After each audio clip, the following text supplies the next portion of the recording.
ఎవరన్నా జీపీటీకి వెళ్తే అది చెప్తుంది ఏ ట్రైబ్ అని కూడా.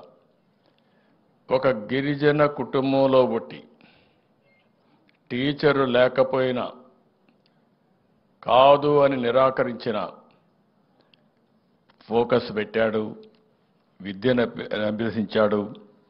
ఎప్పటికీ ఒక ఆదర్శంగా నిలిచే వ్యక్తి ఏకలవ్యుడని చెప్పి కూడా నేను మీకు తెలియజేస్తున్నా. అలాంటి వాడు గిరిజనలో పుట్టడం గిరిజన స్ఫూర్తికి ఇదొక నిదర్శనం.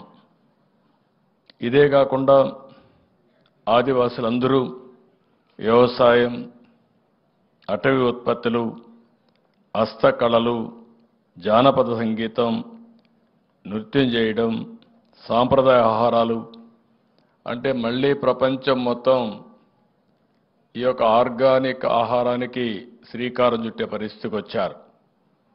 ఇవన్నీ ఆలోచించినప్పుడు భవిష్యత్తులో ఈ ఆదివాసులుండే ఈ ప్రాంతాల్లో ఎక్కువ అవకాశాలు కూడా ఉన్నాయని చెప్పి కూడా నేను మీకు తెలియజేస్తున్నా.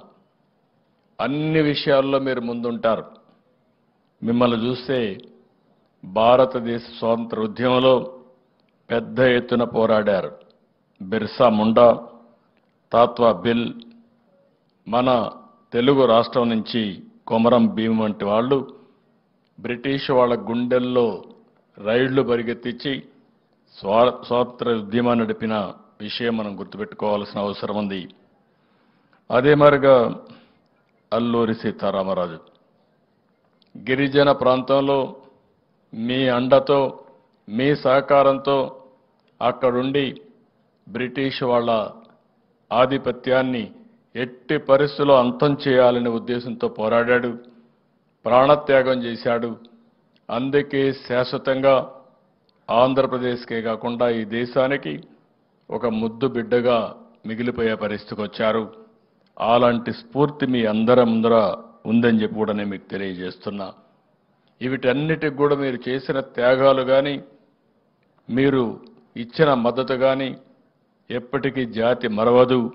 అలాంటి విషయాల్లో మీరు ముందుకు పోయారు. ఈరోజు మన దేశంలో మీరు ఒక్కసారి చూస్తే మన రాష్ట్రంలో అయితే 5.53% ఆదివాసులు రాష్ట్రంలో ఉన్నారు. దేశం మొత్తం